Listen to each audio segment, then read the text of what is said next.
Stellaris Overlord is the 14th expansion pack for the game, and also the 6th major one to hit the shelves together with Utopia, Apocalypse, Megacorp, Federations, and Nemesis. The question remains, does Overlord bring enough new content to the table for you to pick it up now, or in a sale later? Feature-wise, Overlord is incredibly content-rich. Unlike Nemesis, which came out in 2021, Overlord does not rely on gigantic monolithic systems that you're only going to be playing a couple of times. No, this expansion has a slew of new features, from new vassal types, the defensive wallbark for example, the science scholaria, as well as the resource prospectorium, the nearly 24 new outpost holding structures that can be built on your vassal worlds to improve your resources in a similar way to what mega corporations did in their expansion, 2 new enclaves that fill the spaces between the stars to make the galaxy feel more alive and are themed after a scrapyard as well as a psionic church, and a 3rd enclave type that you can found yourself, which is themed after private military contractors. There are also 5 new origins: Imperial Fiefdom, where you start as a special vassal of a more advanced empire and it has multiple story outcomes; Slingshot to the Stars, where you get early access to one of the new Megastructures and is perfect for a raiding and or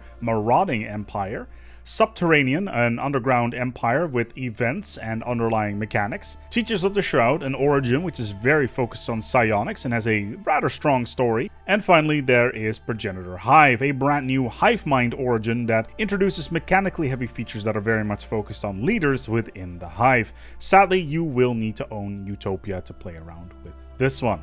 Then there is the 3 new Megastructures, the long-range quantum catapult, which allows you to shotgun your fleets across the stars, and in a game's first 2 early to mid-game structures, the orbital ring, which allows you to further specialize your planets and make them even more powerful, and the amazing hyper-relay network. It's kind of like a railway in space that significantly increases your ship mobility if they are connected to one another. Finally, there is also new music that really fits the Overlord theme nicely. As I said, there is a lot of new content here. Now the good news is that a lot of these new tools are going to be useful for every single one of your Stellaris playthroughs. The new Enclaves bring a reasonable amount of entertaining events. The PMCs in particular are very useful as both a way of temporarily getting new fleets and keeping your fleet cap down. The new orbital rings and hyper relays are things you'll want to build in each game as well, although I wish the first one would come a little bit sooner during gameplay. The new origins will keep you busy, as whilst you may not be playing as them, the AI empires most certainly will, which will keep you on your toes, as they all have consequences that you may have to deal with. The new vassal types may not be everybody's cup of tea. Wide, all-encompassing empires will not have a lot of use for them, but it does feel like the developers are pushing for a more federated game experience, which is fine. If you're playing tall, then these new vassals will be perfect for you. The Quantum Catapult is another example of an interesting megastructure that fits firmly in the Rule of Cool category. However, it shows up quite late in the game to be truly useful, especially when there is better options on the table in terms of late game alloy sinks, and hyper relays carry a lot of weight when it comes to being able to deploy your fleets quickly. That does of course not mean that you can't deploy your fleets behind enemy lines with this. And whilst the things I've talked about earlier in the review seem to be great additions, and I've been very glowing about them so far, there is a major issue that I've noticed with this expansion, namely the UI that is used in its features. I will give a couple of examples. The Quantum Catapult, for instance, is fairly confusing to use at first, especially considering it works similarly to, say, a wormhole where you can right-click on the thing in space to go to a destination. However, with the Quantum Catapult, it works a little bit differently and it is a little bit confusing.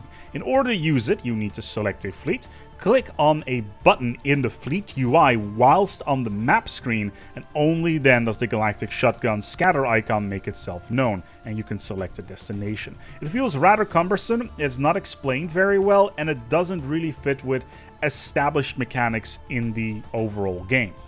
There is also the new agreement screen, which is fairly hidden. It's in the contacts window on the left side of the screen, and it took me a little while to track down.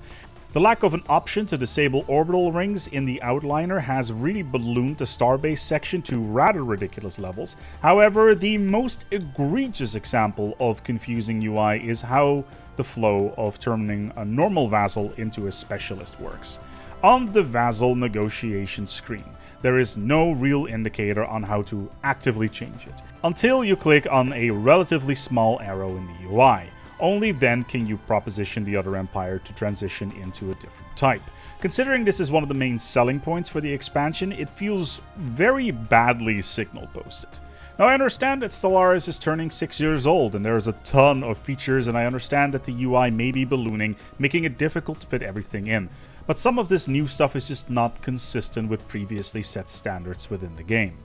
So where does this leave Overlord in the pantheon of Stellaris expansions? In terms of raw content, it is extremely good. There is a lot to do and a lot to see. There's tons of new foundational features that have been added in the patch, and the expansion builds on top of them. And I'm really looking forward to see how this is going to expand in the future, because foundational systems really work well in that sense. And whilst in my opinion the overall game UX really needs another pass, Stellaris Overlord is a great expansion that will blow a rather significant amount of new life into your playthroughs. Is it as good as, say, Utopia? No. But it is close. Very close. If the features that we talked about today are to your liking, go ahead and pick up the expansion. If not, I would suggest getting in a sale later down the line, and always keep in mind that there's also a massive free patch as part of these updates. In this particular case, the 3.4 Cepheus one. Stellaris Overlord is available for $19.99 US and or local equivalent. Thank you so much for watching, and if you like this type of content, there are more reviews in the playlist below. And of course, if you'd like to subscribe, that's always good as well. Until next time, thank you to my patrons, take good care of yourselves, and as always, each other.